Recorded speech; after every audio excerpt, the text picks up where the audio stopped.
할렐루야.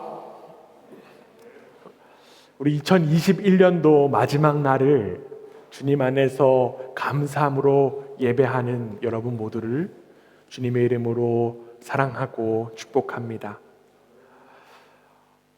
오늘 예배 시간이 조금 당겨지긴 했지만 분위기를 보고 어두운 정도를 보면 한 10시, 11시는 된 것 같습니다. 충분히 이제 우리 오늘 하루의 마지막 시간을 보내는 것과 같은 느낌인 것 같아요. 우리 교회는 12월부터 파송의 찬양을 선한 능력으로라고 하는 찬양으로 고백하고 있습니다. 이 찬양 우리가 창립 감사 예배 때 함께 고백한 찬양이기도 하는데요. 독일의 순교자인 이 디트리 보네퍼 목사님의 그 시를 곡조로 붙여서 만든 찬양입니다. 특별히 저는 이 찬양을 부를 때 참 많이 은혜가 되어서 주중에도 많이 흥얼거리곤 합니다. 이렇게 찬양이 되죠. 함께 여러분 한번 불러봤으면 좋겠습니다. 그 선한 힘에 고요히 감싸여 그 놀라운 평화를 누리며 나 그대들과 함께 걸어가네.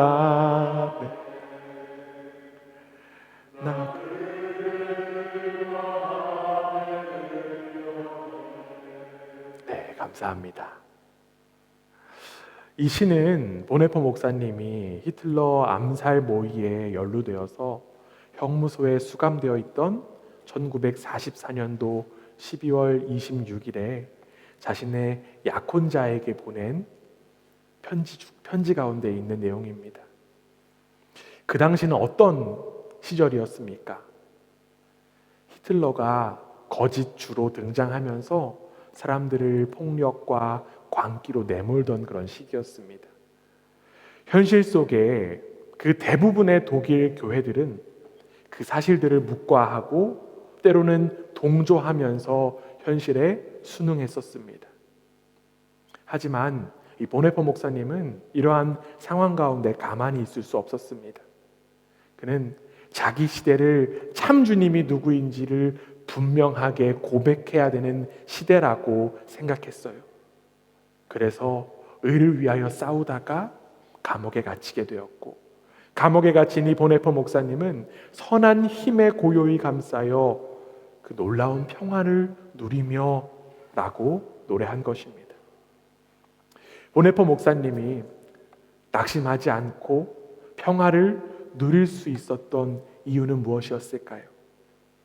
그것은 바로 주님을 향한 깊은 신뢰였고, 또한 옆에 있는 사랑하는 이들이 있었기 때문입니다. 사실 생각해 보면 이 보네퍼 목사님이 앞둔 새해 뭔가 다른 점들이 있었을까요? 희망이 보였을까요? 바뀌지 않는 그 현실 속에서 좌절하는 것, 어떻게 보면 감옥에서는 당연한 모습일 수도 있습니다. 하지만 이 보네퍼 목사님은 사랑하는 이들과 더불어 산자의 땅에서 새해를 맞이할 수 있다라고 하는 희망을 노래했습니다. 그렇기 때문에 그 어떤 일에도 희망을 바라볼 수 있었고, 이 새해를 주님으로 말미암아 기대할 수 있었던 것입니다. 저는 이 찬양을 묵상하면서 참 저의 마음, 저의 삶을 한번 돌아보았습니다. 하나님을 내 인생의 구주다라고 고백하면서 이 보네퍼 목사님처럼 희망을 바라보지 못할 때가 너무나도 많음을 제 가운데 보곤 했습니다. 이 장기화되고 있는 이 코로나 바이러스라고 하는 이 현실과 또한 어려운 타향살이 속에서 좌절을 일삼던 제 모습이 떠올랐습니다.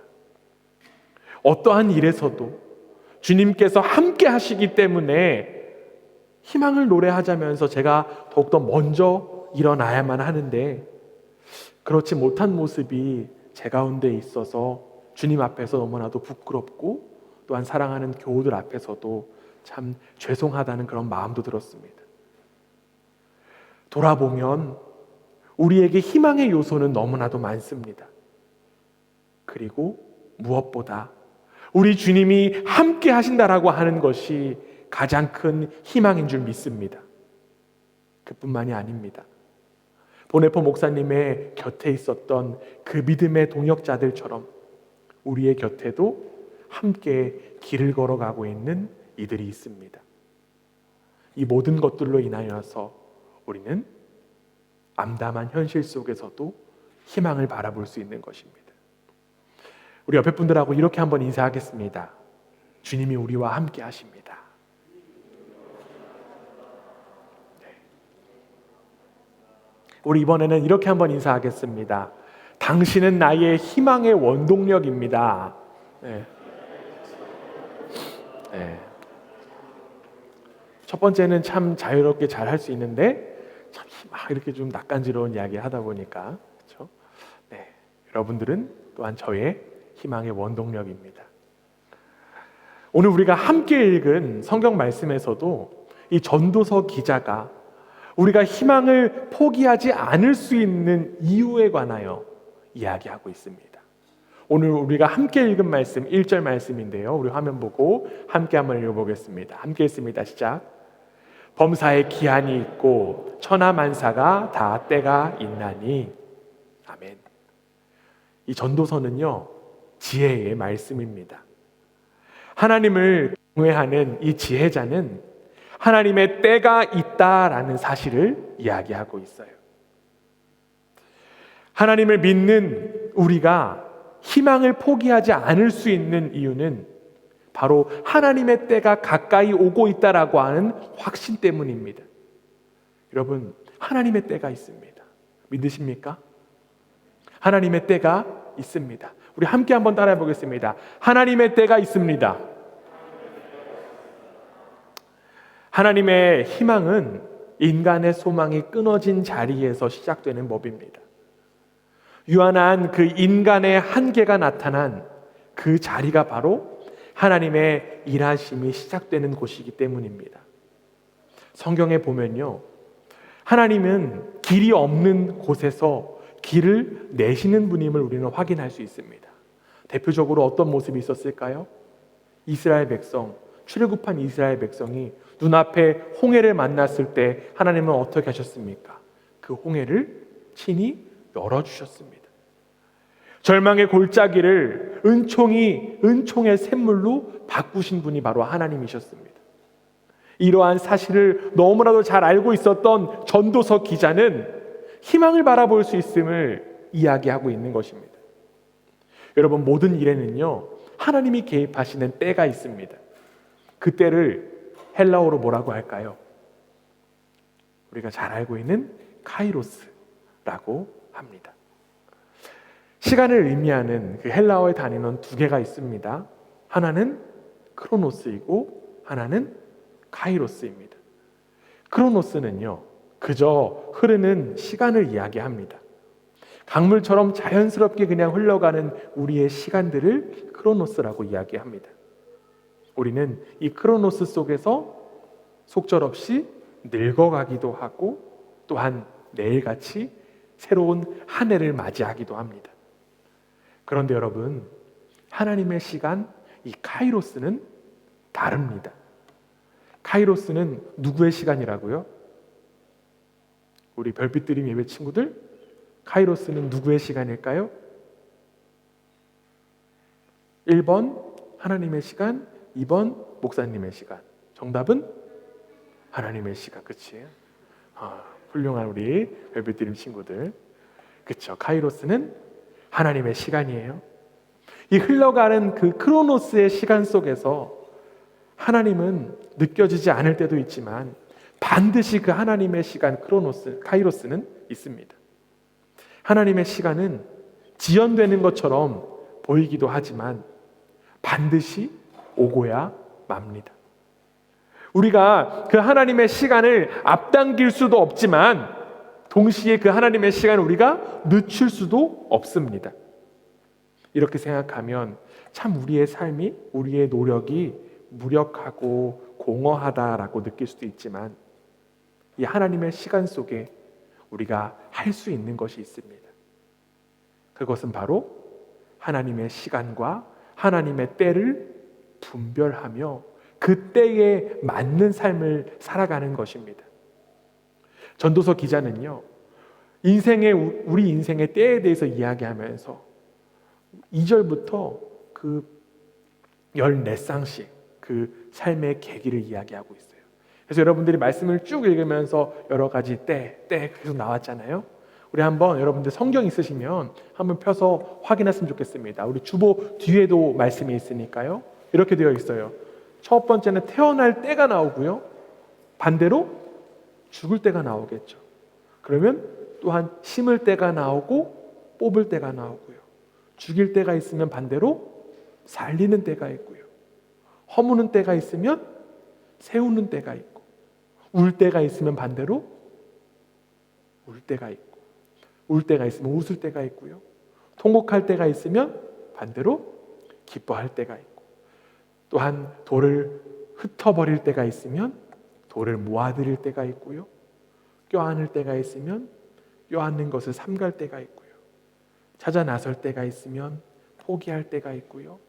간직할 때가 있으면 버릴 때가 있고, 찢을 때가 있으면 꿰맬 때가 있고, 말하지 않을 때가 있으면 말할 때가 있고요. 사랑할 때가 있으면 미워할 때가 있고, 전쟁을 치를 때가 있으면 평화를 누릴 때가 있습니다. 우리가 살아가고 있는 이 세상은요, 이렇게 짝을 이루고 있어요. 긍정적인 그런 삶의 모습도 있고요, 반대로 부정적인 그런 삶의 모습도 있습니다. 이러한 두 가지 모습 다 우리의 현실입니다. 이렇게 긍정적인 삶의 계기와 부정적인 삶의 계기 모두가 다 우리에게 버릴 것은 없습니다. 이상하게도 우리에게 참 원치 않는 그 실망스럽고 힘겨운 일들은 항상 찾아옵니다. 때로는 그 일들을 나만 겪는 것만 같아요. 내 인생에는 참 어려운 일들만 계속되는 것만 같아요. 그러나 우리는 그 가운데서 분명히 알고 있는 사실도 있습니다. 예기치 않는 좋은 일도 우리 가운데 분명히 있다라는 것이죠. 때로는 그것을 우리가 나한테도 이런 행운이 있나? 라고 이야기하는 것입니다. 물론 그 행복은 굉장히 짧게 느껴지기도 합니다. 그러나 우리는 반드시 기억해야만 합니다. 분명 우리에게는 이 두 가지 모두가 다 찾아온다라는 것이죠. 단지 내가 연약해서 부정적인 것에 더욱더 많은 영향을 받을 뿐입니다. 그렇기 때문에 우리는 어느 경우든지 그것들에 너무 집착할 필요가 없습니다. 부정적인 계기 속에서도 긍정적인 계기를 바라볼 수 있고요. 이 긍정적인 계기 속에서도 부정적인 계기를 바라볼 수 있기 때문입니다. 바로 이러한 시선이 믿음을 가진 사람들의 자세인 줄 믿습니다. 그 사실, 믿음의 눈을 가져야 된다는 사실을 너무나도 잘 알았던 사도 바울은요, 고린도후서 5장 7절에서 이렇게 고백합니다. 우리 앞에 화면 보고 함께 한번 읽어보겠습니다. 함께 읽습니다. 시작. 이는 우리가 믿음으로 행하고 보는 것으로 행하지 아니함이로다. 아멘. 우리는 보는 것이 전부가 아니라 믿음의 눈으로 삶을 바라보아야만 합니다.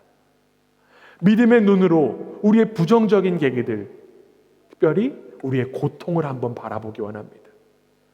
믿음의 눈으로 우리의 고통을 바라보면 이전에는 볼 수 없었던 현실을 바라볼 수 있습니다. 여러분들 몸이 아파서 병원에 가보신 분들 있으실 거예요. 병원에 가보시면, 특별히 병원에 입원해 보시면요, 세상에 참 많은 아픔이 있음을 우리는 발견할 수 있습니다. 현재 자신이 고통의 자리에 있기 때문에, 내가 병원을 갔기 때문에 다른 사람의 고통이 눈에 들어온 것입니다. 이것이 바로 믿는 이들의 시선이에요. 여러분, 고통 좋아하시는 분들 있으십니까? 없으시겠죠? 네. 고통을 좋아하는 사람은 없을 것입니다. 그러나 어차피 겪을 수밖에 없는 고통이라면 우리는 이 고통에서 믿음의 시선을 가져야만 합니다. 이 고통을 주님께로 가져가야만 해요. 주님 안에서 겪는 고통, 주님 안에서 겪는 시련은 나에 대한 집착에서 벗어나 이웃을 향해서 마음을 열 수 있는 계기가 됩니다. 그렇게 될 때 우리 가운데 오는 고통은 오히려 축복이 될 수 있습니다.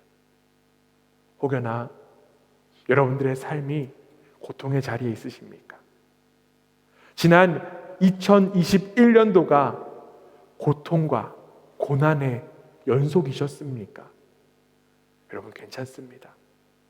이제 우리는 믿음의 눈을 들어서 하나님의 시간을 바라보며 고통을 하나님께로 가져가기만 하면 됩니다. 하나님은 나의 고통을 만지시고 나의 고통을 치유하시고 회복하시며 그 고통을 통해서 이 세상에 깨어진 것들을 회복하는 데 사용하시는 분이십니다. 혹여나 여러분 2021년도가 너무나도 평안하셨습니까? 2021년도가 너무나도 행복하셨습니까? 그렇다면 하나님께 감사함으로 이 시간들을 즐기십시오. 동시에 그 평안함을, 그 행복함을 자신만 혼자 누리는 것이 아니라 함께 나누는 삶이 되기를 원합니다. 이 땅에 살아가는 우리에게 영원한 고통, 영원한 평안은 없습니다. 오직 주님 안에만 있을 때에 영원한 참된 평안을 누릴 수 있음을 바라보며 희망을 바라보는 우리 모두가 되기를 주님의 이름으로 간절히 원합니다. 앞으로 다가오는 2022년도를 희망으로 나아가는 이들은요, 반드시 기억해야 될 사실이 있습니다. 우리 오늘 본문 말씀 2절인데요. 무엇을 기억해야 될지 함께 읽어보겠습니다. 함께 읽습니다. 시작. 날 때가 있고 죽을 때가 있으며 심을 때가 있고 심은 것을 뽑을 때가 있으며. 아멘. 날 때가 있고 죽을 때가 있다라는 것을 보면서 나의 생명의 주인이 내가 아니라 누구다라는 사실을 깨닫는 거죠. 바로 하나님이시다라는 사실을 깨달을 수 있습니다. 저희 가정은 요즘 기다리는 게 있어요. 무엇을 기다릴까요? 태어날 아기를 기다리고 있습니다. 그래서 이제 제 아내가 이렇게 이야기해요. 언제 태어날 것 같아? 이렇게 얘기하게 하는데 항상 헛발질릴 때가 많습니다. 추측일 뿐이죠. 아이는 하나님께서 정하신 때에 태어날 것입니다. 우리 모두는요, 하나님께서 정하신 때에 태어났습니다. 마찬가지로 우리의 죽음도 하나님께서 정하신 때에 이르게 됩니다. 우리가 그때를 알면 얼마나 좋을까요? 더 나아가 내가 그때를 정하게 되면 얼마나 좋을까요? 이러한 이야기가 현실 가운데 있는 우리에게 무의미한 이야기가 될 수도 있지만 우리는 이러한 고백에서 우리의 유한함을 바라볼 수 있어야만 합니다. 그렇기 때문에 우리의 생애의 주인은 오직 하나님뿐임을 고백할 수 있다는 것이죠. 방금 읽었던 2절에서 보면요, 전도서 기자가 날 때, 죽을 때를 통해서 이 자연적인 탄생과 죽음을 언급했다라고 하면 이어지는 3절에 보면 죽일 때와 치료할 때를 고백함으로 하나님의 심판과 하나님의 위로를 이야기하고 있습니다. 우리 이어지는 3절 말씀 함께 읽어보겠습니다. 함께 읽습니다. 시작. 헐 때가 있고 세울 때가 있으며. 아멘. 하나님이 나를 심판하시는 때가 죽일 때라고 하면 하나님이 나를 위로하시는 때는 바로 치료할 때입니다. 우리는 여기서 한 가지를 더 바라볼 수 있어요. 아까 이야기했듯이 내 인생의 주인은 내가 아니라 누구다? 하나님이다라는 거죠. 내 인생의 주인은 내가 아니라 바로 하나님이라는 것입니다. 나의 육신의 탄생과 죽음뿐만 아니라 나의 영적인 심판, 영적인 구원도 주님의 의지에 의해서 결정되는 것입니다. 이렇게 우리의 존재는 하나님 앞에서 참으로 연약한 존재입니다. 그래서 어떤 이는 이렇게 이야기하더라고요. 가장 큰 지혜는 하나님 앞에서 자신이 한낱 미물임을 깨닫는 것이다. 이렇게 모든 것이 하나님에 의해서 움직인다라고 고백하고 믿게 되면 우리 가운데 드는 생각이 있습니다. 참 인생 허무하구나. 나의 노력은 무의미하구나. 무력감에 사로잡히기도 하고 허무해지기도 합니다. 내가 아무리 노력하고 애를 써도 달라지지 않는 것처럼 보일 수도 있습니다. 이러한 마음, 우리만의 생각은 아닐 것입니다. 옛날에 그 구약에 나온 시인들도 착한 사람들이 고통받고 악인들이 번성하는 세상을 보면서 하나님의 뜻이 도대체 어디 있느냐고 묻곤 했습니다. 그래서 시편을 보면 이런 표현들이 많이 나오죠. 어찌하여 언제까지 이런 현실이 계속되는 것이냐라고 하나님께 묻는 표현들이 많이 나옵니다.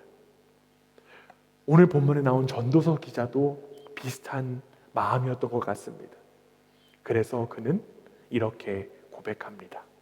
오늘 전도서 3장 9절에서 10절 말씀인데요. 우리 함께 한번 읽어보겠습니다. 함께 읽습니다. 시작. 일하는 자가 그의 수고로 말미암아 무슨 이익이 있으랴. 하나님이 인생들에게 노고를 주사 애쓰게 하신 것을 내가 보았노라.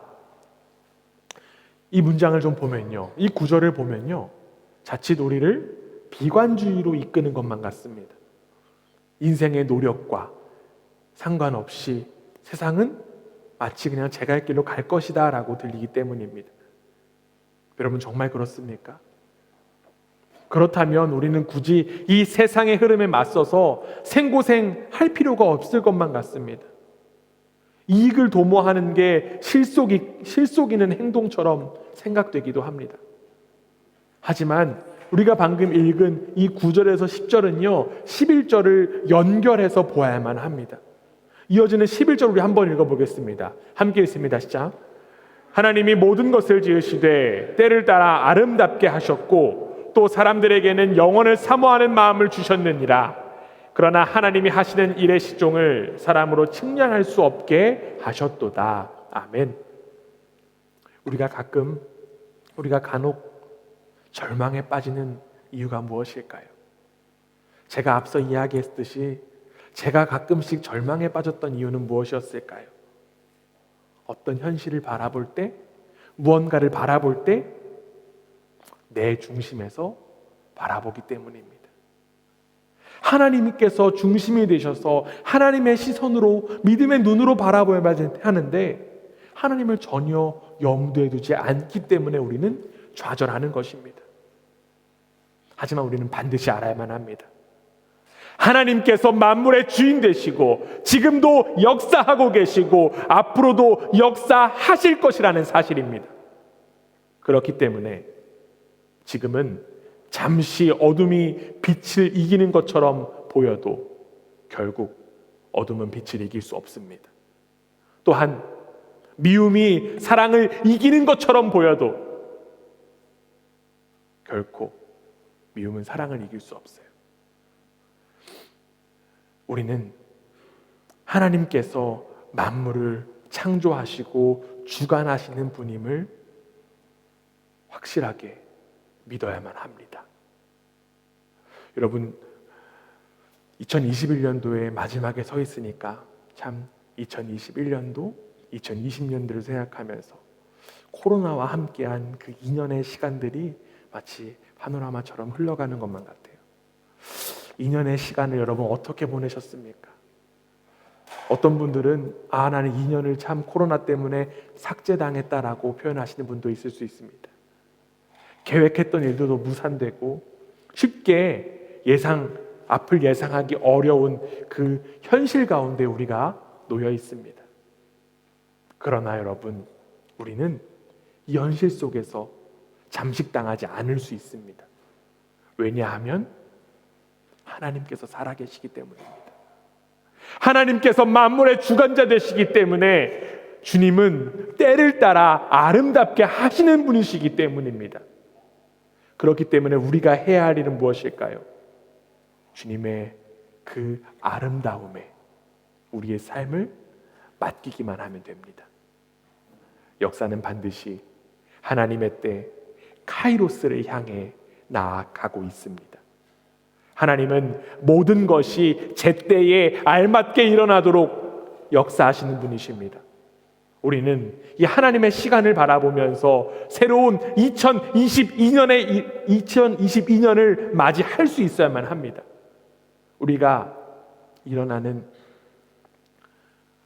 의지, 내가 일어나는 그런 노력들이 아닌 우리의 삶의 주인이 하나님이시다라고 하는 사실 속에서 하나님께서 우리를 일으켜 세우심에 우리는 일어날 수 있습니다.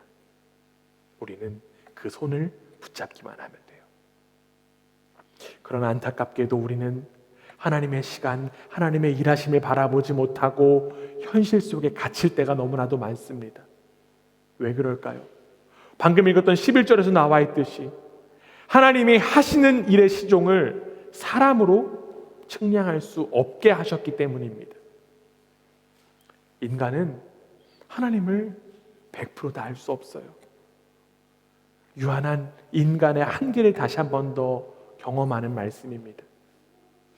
그러나 하나님은 사랑의 하나님이시기에, 은혜의 하나님이시기에 연약한 우리에게 가능성을 허락하셨습니다. 11절 다시 한 번 더 보시기 바랍니다. 어떤 가능성이 있습니까? 사람들에게 영원을 사모하는 마음을 주셨다라고 합니다. 우리의 한계가 분명하지만 우리는 영원을 사모하는 마음이 허락되었습니다. 우리의 생명이 내 것이 아님을 깨닫고 시간도 내 것이 아님을 깨달을 때 남은 것은 영원밖에 없음을 깨닫게 됩니다. 즉 하나님을 주인으로 보시는 삶을 살 때 때를 따라 아름답게 만드시는 하나님의 손길을 경험할 수 있다라고 하는 것입니다.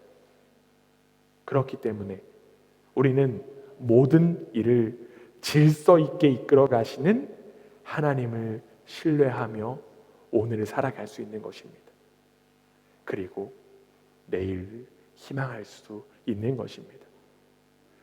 세상은 마치 밤이 지나도 아침이 오지 않는다라고 믿게 만드는 것 같지만 우리는 미세한 빛을 보면서 희망을 바라볼 수 있어야만 합니다.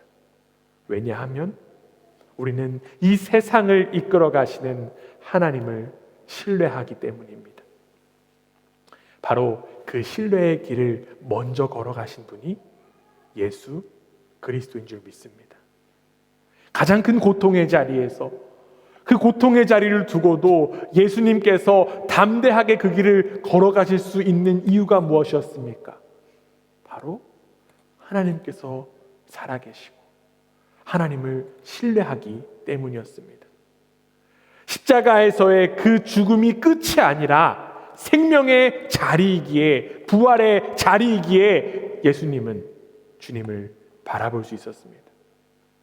그렇기에 주님은 십자가의 길을 걸어가셨어요. 예수님 닮기 원하는 우리의 모습도 이와 같기 원합니다.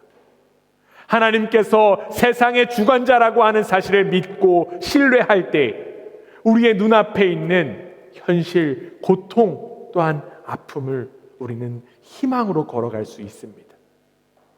그렇다면 하나님을 신뢰하는 이들은 이제 어떻게 살아갈 수 있을까요? 하나님을 신뢰하는 이들은 어떻게 살아가야만 할까요? 이 삶의 비결에 대해서 지금 전도서 기자는 12절에서 이렇게 이야기해요.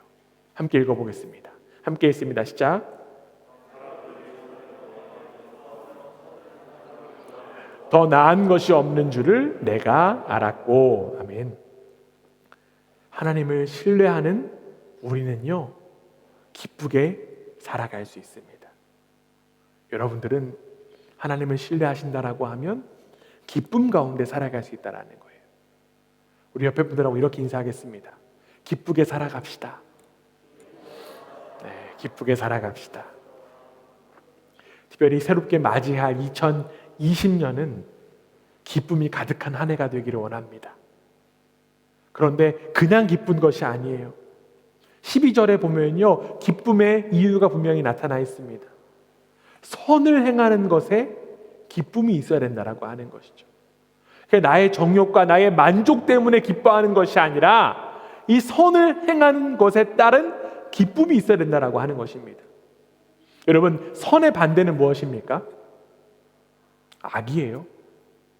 선을 행하는 것은 그렇다면 악을 행하지 않는 것입니다. 여러분, 악은 무엇일까요? 악은 바로 다른 사람들의 마음에 불행을 안겨주는 것, 아픔을 안겨주는 것들, 그것이 바로 악입니다. 악을 떠나기 위해서 적극적으로 선을 행하기 위해서 우리는 적극적으로 악을 떠나야만 합니다. 자꾸만 다른 이들의 유익을 구해야만 합니다. 다른 사람의 유익을 구하는 사람들에게 당연하게 기쁨이 허락될 줄 믿습니다. 그런 의미에서 베드로전서 3장 11절에서 12절에서 이렇게 이야기해요. 악에서 떠나 선을 행하고 화평을 구하며 그것을 따르라. 주의 눈은 의인을 향하시고 그의 귀는 의인의 간구를 기울이시되 주의 얼굴은 악행하는 자들을 대하시니라 하였느니라. 선을 행하는 자를 누가 바라보실까요? 하나님께서 바라보십니다. 그리고 그 선을 행하는 자들의 간구를 들으십니다. 오직 선을 행하며 주님으로 인하여서 기쁨이 넘치는 우리의 새해가 되기를 간절히 원합니다. 이어서 하나님을 신뢰하는 이들 어떻게 살아야 되는지 13절에 나와 있어요. 우리 함께 읽습니다. 함께 시작.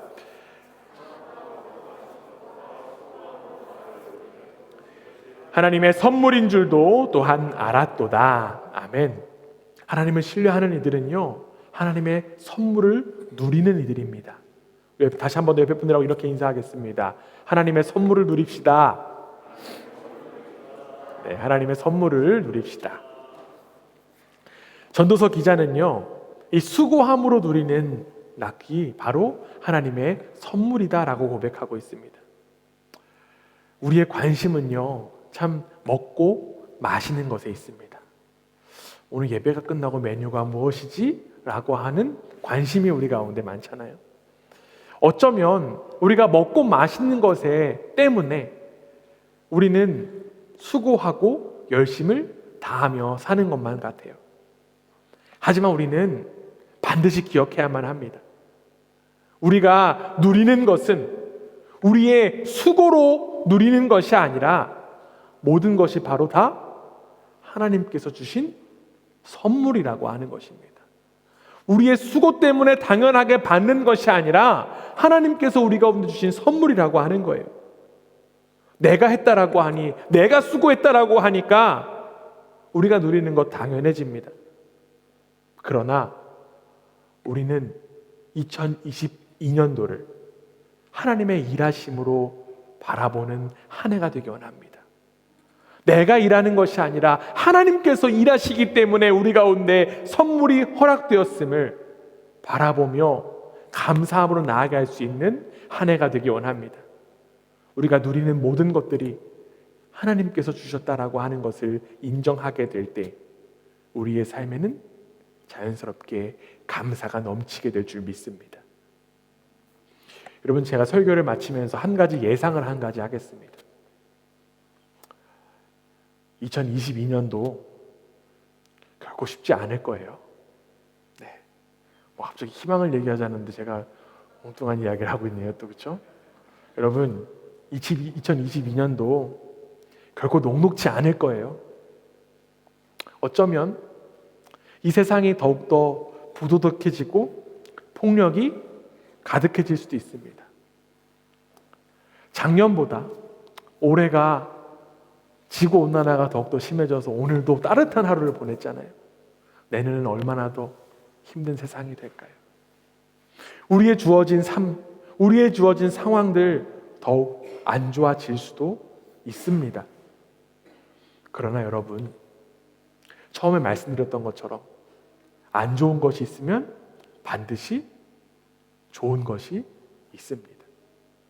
하나님께서 모든 것들을 주관하신다라고 하는 믿음을 가지고 선을 행하며 선물로 주어진 것들에 감사하는 삶을 살아갈 때 우리의 삶에 기쁨이 넘치게 될 줄 믿습니다. 또한 그 기쁨이 우리 속에서 솟아나올 때 우리는 이 불의한 세상에서 맞서 싸우게 될 줄 믿습니다. 이 맞이하는 2022년도 새해에 기쁨을 향해서 고개를 드는 용기가 우리 속에 있기를 원합니다. 그리고 그 때를 따라 빚으시는 선하신 주님의 손길을 바라봅시다. 그렇게 될 때 우리는 비로소 희망을 노래할 수 있습니다. 또한 그 희망의 길을 함께 걸어가는 내 가족과 나의 믿음의 공동체가 옆에 있다라는 사실을 바라봅시다.